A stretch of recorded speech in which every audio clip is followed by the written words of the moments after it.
Bonjour à tous, chers internautes, chers téléspectateurs de Maranatha TV. C'est toujours une grande joie pour moi de vous retrouver sur ce plateau de Je médite le MAG. Alors j'espère que vous avez passé une bonne journée, une belle semaine et je vous salue encore une fois dans le nom de notre précieux Jésus-Christ. Alors comme j'aime bien le dire, nous sommes dans l'année de la conquête et une parole monte dans mon cœur pour vous encourager qui dit « Je puis tout par celui qui me fortifie ». Alors sois fortifié pour cette année de la conquête. Cette semaine, vous l'avez découvert la semaine dernière, nous sommes avec l'apôtre Paul Kang qui nous vient du Canada et nous l'accueillons encore avec joie cette semaine. Bonjour apôtre, vous allez très bien? C'est un honneur, un privilège de vous avoir encore sur ce plateau. Alors, je voulais juste que vous encouragiez un téléspectateur qui nous regarde en ce moment. Formidable, encore une fois, plus félicitations. Je découvre le talent qui était en toi, que je n'avais pas encore jusqu'ici expérimenté. J'avais entendu, maintenant mes yeux l'ont vu, je peux dire, waouh, il est là. Écoutez, chers téléspectateurs, nous sommes encore là à ce rendez-vous et nous vous saluons de la grande famille de Dieu et bien sûr de Maranatha TV, une télévision à l'écoute pour adresser des problèmes qui sont là afin de pouvoir vous apporter des solutions du ciel. C'est votre télévision, nous faisons partie de cette télévision aujourd'hui. C'est la joie d'être là. Salutations à tous ceux-là qui nous écoutent des médias sociaux. Je vous en prie, une chose, faites-nous cette faveur, c'est de partager cette émission. Partagez, partagez, partagez. Amen. Alors, avant de continuer cette émission, nous voulons juste, comme nous le faisons, élever notre Dieu. Nous voulons lui donner la première place. Alors là où tu es en ce moment, je veux t'inviter à élever ta voix et dire « Seigneur, tu es merveilleux, tu es grand. Seigneur, je veux t'adorer parce que tu fais tellement du bien tous les jours dans notre vie. Alléluia. » Merci Seigneur. Nous t'élevons Jésus. Nous venons t'adorer, toi le Dieu vivant. Merci Seigneur. Le Dieu bon et merveilleux. T'adorons, roi de roi. Tu mérites la gloire, Seigneur. Merci.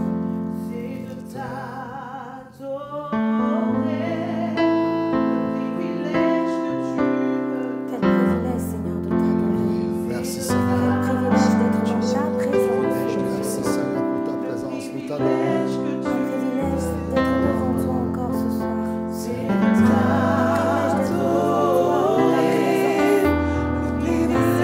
Que tu me donnes, c'est de t'adorer.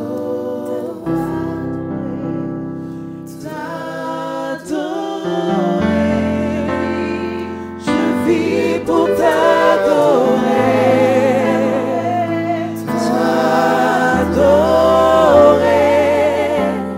je vis pour t'adorer.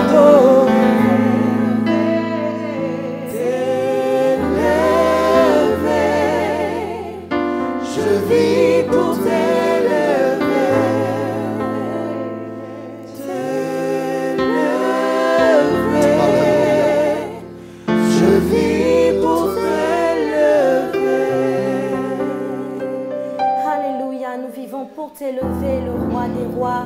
Nous vivons pour t'adorer. Toi seul en est digne. Alléluia. Merci Maranatha Gospel. Vous nous faites du bien dans cette émission. Wow, Amen. Wow. Extraordinaire. Extraordinaire. Hein? On dirait le ciel sur la terre. Non, je dis le ciel sur la terre. On ne dirait pas. C'est ce que nous fait la présence de Dieu. Elle est formidable. Alors, cette semaine, comme vous le savez, je médite le MAG. C'est une synthèse des versets que nous avons médités durant toute la semaine. Alors, nous sommes dans la semaine du 18 février au 24 février. Alors, nous avons médité dans le livre de 2 Pierre, les épîtres de Pierre, 2 Pierre 3, que nous avons terminé. Et nous sommes rentrés dans le livre de Jean, 1 Jean 1, jusqu'au verset 10. Ensuite, nous sommes passés dans l'Ancien Testament, dans le livre de Job, alors Job 13 jusqu'à Job 14. Alors sans plus tarder, je vais demander à l'apôtre sur quel verset nous allons méditer encore cette semaine. Quel verset il a choisi en particulier pour nous édifier? J'aime la parole et vous êtes en train de faire un travail extraordinaire parce que au bout du monde, il y a quelqu'un qui doit manger un repas. Et ce repas, vous savez, c'est ça. Et j'aime un jour, Jésus dit, écoute, l'homme ne vivra pas de pain seulement, mais de toute parole qui sort de la bouche du Seigneur. Et nous sommes heureux de savoir que 1 Jean au chapitre 1, du verset 5 au verset 10, c'est bien ça, on va le prendre pour essayer de partager quelque chose de profond, parlant un peu du temps où Dieu veut que nous puissions refléter ce qu'il attend de nous. Alors, si vous le permettez, je vais le lire. Donc, 1 Jean 1, à partir du verset 5. La nouvelle que nous avons apprise de lui et que nous vous annonçons, c'est que Dieu est lumière et qu'il n'y a point en lui de ténèbres. Si nous disons que nous sommes en communion avec lui et que nous marchons dans les ténèbres, nous mentons et nous ne pratiquons pas la vérité. Waouh, quel verset extraordinaire. Parce qu'ici, il s'agit d'une bonne nouvelle. Et la bonne nouvelle dans ce royaume, c'est celle-là que Jean essaie d'apporter ici. Il dit, et regardez la précision, la nouvelle que nous vous apportons, excusez-moi, ma Bible, elle s'est éteinte, si vous pourrez lire encore. La nouvelle que nous avons apprise de lui et que nous vous annonçons, c'est que Dieu est lumière. Alléluia. Et qu'il n'y a point de ténèbres en lui. Vous savez, c'est la bonne nouvelle que nous vous apportons également parce que nous sommes dans le temps où on voit les ténèbres accomplir des œuvres, on voit des œuvres ténébreuses et nous avons un mandat particulier, c'est celui-là en Jésus, de pouvoir non seulement annoncer la lumière, mais d'être la lumière soi-même. Et Jésus, notre Seigneur... Avant que vous continuiez, une petite précision. La lumière, peut-être les gens qui ne connaissent pas, qui ne sont pas chrétiens, ils pensent peut-être à la lumière que nous allumons. Comment leur faire comprendre que Jésus est cette lumière? Formidable. Je veux dire, cette analogie que vous faites est d'une approche extraordinaire parce que la Bible, parfois, a des sens un peu que j'appellerais allégoriques, mais au travers de cela, Dieu est en train d'expliquer quelque chose de profond. Ici, quand on parle de la lumière, écoutez, c'est une expression pour dire le reflet de ce que Dieu attend de nous. Et quand Dieu prend l'exemple de la lumière pour démontrer cela, ça s'explique parce que quand vous n'avez pas de lumière ici, dans une chaîne de télévision, il n'y a pas de lumière, on ne verra pas votre image. Qu'est-ce que la lumière fait? La lumière éclaire, elle montre le chemin. La lumière nous permet de distinguer des choses parfaitement. Et la lumière, quand on l'a, elle est porteuse d'énergie également. Donc, au travers de ça, Jésus-Christ vient, j'aime quand Jean l'explique, il parle dans le chapitre 1 de l'évangile de Jean, il dit la lumière qui vient dans le monde et qui éclaire tout homme. Ça veut dire simplement que sans Jésus, on est totalement dans les ténèbres. Et Jésus vient pour que nous puissions la voir dans notre vie et être éclairés pour annoncer également ce que nous sommes et dire cela au monde entier. Justement, je vais m'arrêter sur ce mot des ténèbres. Est-ce que ça veut dire qu'on éteint cette lumière dans le noir, l'obscurité? Comment faire comprendre à quelqu'un qu'il est dans les ténèbres? C'est quoi ces ténèbres? Exactement, quand on parlera des ténèbres, écoutez, je vais l'expliquer un tout petit peu par, vous avez le signe positif, vous avez le signe négatif. Dans le système spirituel, il y a également Dieu, il y a Satan. Il y a la lumière qui est le reflet de Dieu et qui a les ténèbres qui sont les reflets de totalement ce qui concerne celui-là qui est l'ennemi de l'homme, qui s'appelle le diable ou encore Satan. Donnez-lui le nom que vous voulez, vous le savez très bien, mais on ne peut pas l'ignorer. Alors ici, quand on parle des ténèbres, on parle exactement des œuvres du diable lui-même dans son identité et dans ses œuvres manifestes. Donc la lumière que nous sommes, il est important de savoir, on ne peut pas la voir si on n'a pas Jésus-Christ dans notre vie. Et c'est capital pour nous d'être la lumière. Mais des fois, on croit être dans cette lumière. Comment faire comprendre à quelqu'un qu'il est dans ces ténèbres et qu'il faut qu'il en sorte? Quels sont les signes de ces ténèbres? Justement, vous allez voir la description dans la parole de Dieu et dans le texte que nous lisons, vous allez voir à la suite de ce texte, il est démarqué quelque chose d'important, que quand on est dans le péché, quand on marche dans les choses qui sont désagréables à Dieu, tout de suite, on est en train d'opérer dans les œuvres ténébreuses. Et que quelqu'un qui s'identifie à de telles choses doit le savoir, qu'il y a déjà un maître qui conduit ma vie à une destination qui n'est pas du tout agréable, dont le diable. Comment faire sortir ces personnes qui sont dans les ténèbres, qui n'ont pas cette opportunité, cette occasion de savoir ce que c'est? Comment les faire sortir? qu'est-ce que vous pouvez leur dire pour les faire sortir de ces ténèbres? Exactement, nous sommes là. C'est pourquoi de telles émissions ont leur place fondamentale. Parce que, écoutez mes amis, vous qui nous écoutez, messieurs et dames, nous sommes venus vous dire qu'il n'y a pas un autre moyen qu'en Jésus-Christ. À ma connaissance, je vous donne l'exemple de mon témoignage. Je suis un jeune qui était emballé dans les ténèbres, j'étais dans la drogue. Il n'y avait pas d'issue pour moi. Tout le monde a tout essayé, ça ne marchait pas. Mais quelqu'un m'a dit un jour, Paul, si tu as tout essayé, essaye un jour Jésus. Si ça ne marche pas, écoute, tu me diras que ça n'a pas marché.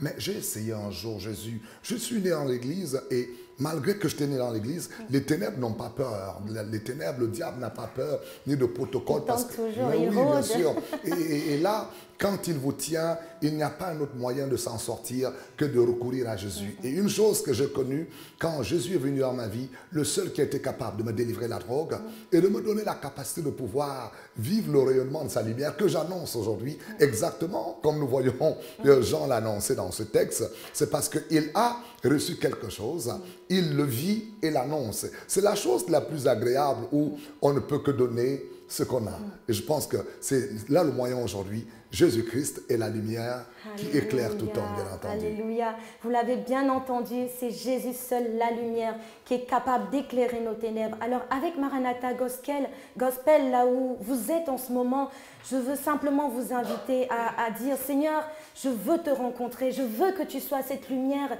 qui m'éclaire, je veux sortir des ténèbres dans lesquelles je me trouve. Simplement avec Maranatha Gospel, élève la voix, nous élevons nos voix pour dire Seigneur, nous voulons te rencontrer. Sois cette lumière qui nous éclaire, sois cette lumière qui brille dans nos ténèbres. Alléluia. Oh, merci Jésus. Jésus, tu es la lumière.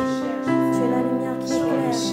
Aucun ténèbre ne résiste à toi parce que tu es la véritable lumière, Jésus. Alléluia, Jésus. Seigneur Dieu. Jésus. Les ténèbres ont reculé. Alléluia. Alléluia. Devant l'œuvre de la croix, devant l'agneau, devant l'agneau immolé.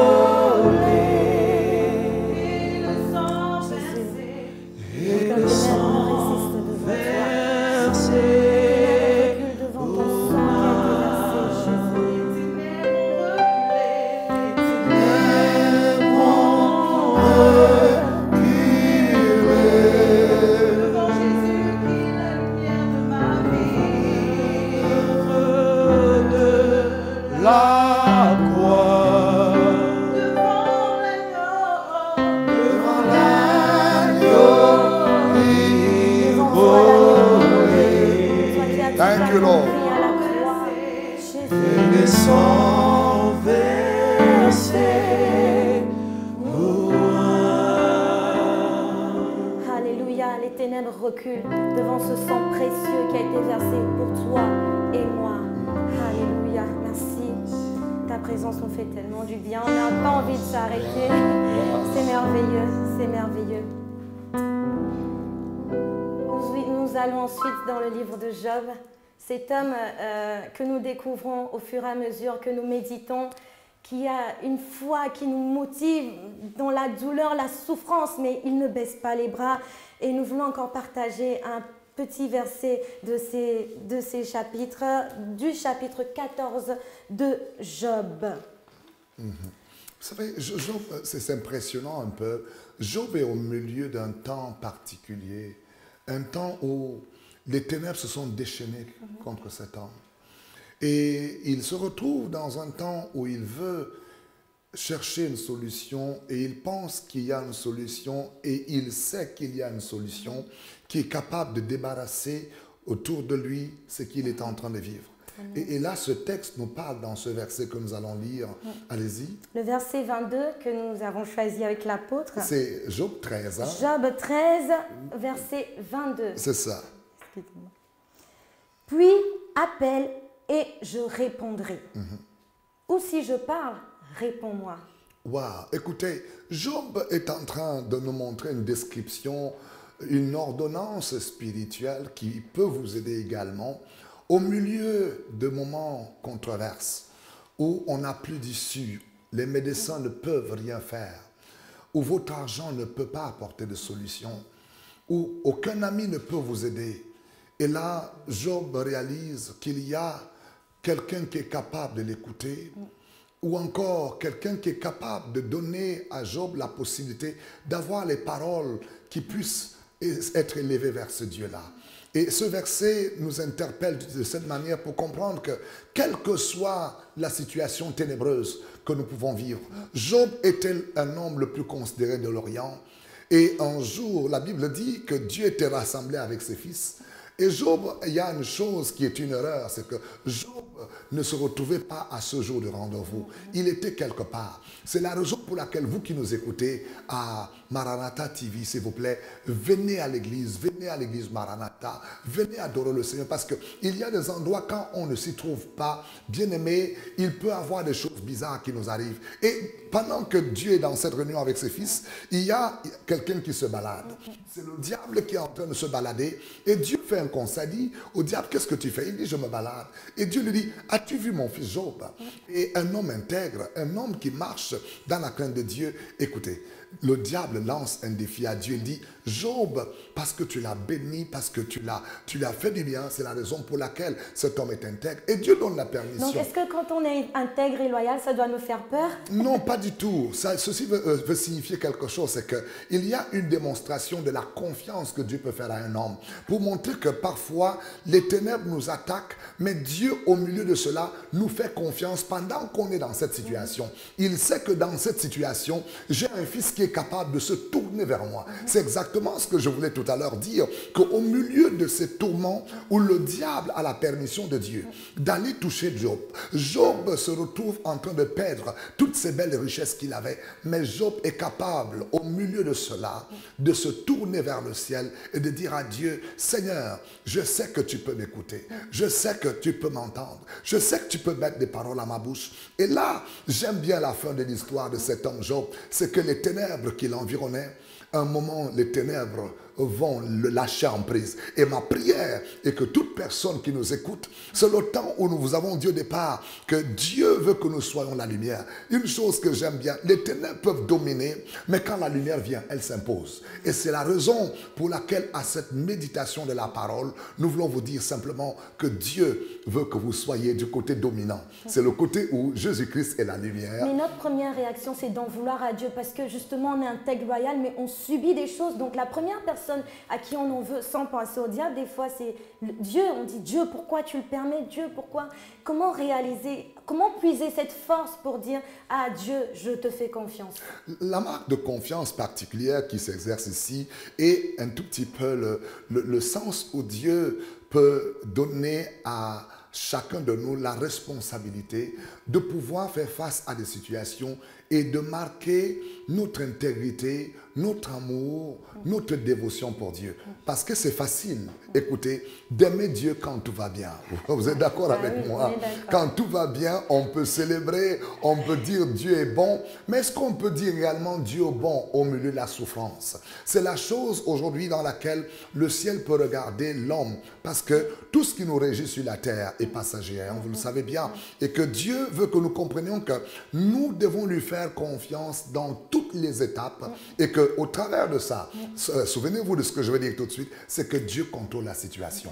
Et le diable est une créature dont Dieu contrôle également. Et quelque part, dans le registre de Dieu, Dieu sait comment commencer une œuvre et contrôler tout ce que le diable peut faire, bien entendu. Apôtre, si vous le permettez, j'ai une dernière question. Puis appelle et je répondrai. Comment savoir quand Dieu nous répond? Parce que des fois, quand moi je prie, je m'attends à ce que Dieu me dise, ma fille, mais j'entends pas. Alors comment avoir ce signe, comment avoir cette assurance que Dieu m'a répondu? Formidable. Il y a une chose, c'est que tout ce que nous demandons à Dieu, nous en tant qu'hommes marchant dans la foi, qui est celle de la parole de Dieu, tout ce que nous demandons en priant, croyons que nous l'avons reçu et nous le verrons s'accomplir. Ceci prend un tout petit peu un pas de maturité qui permet à ce que nous nous démarquions un peu de l'homme qui soit simplement lié aux émotions.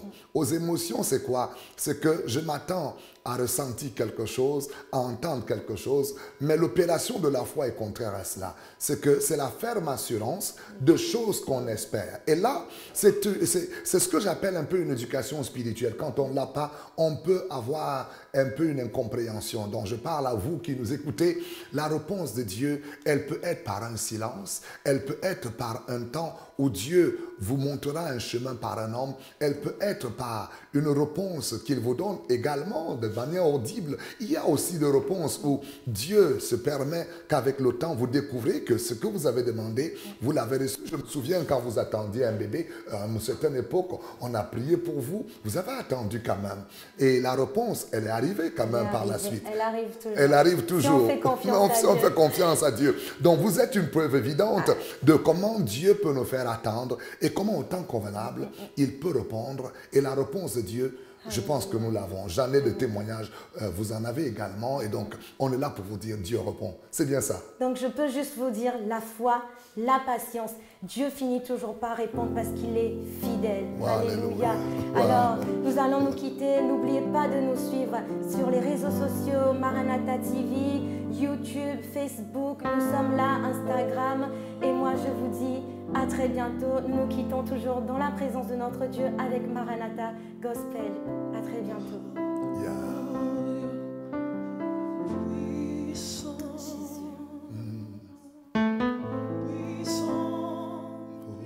Puissant.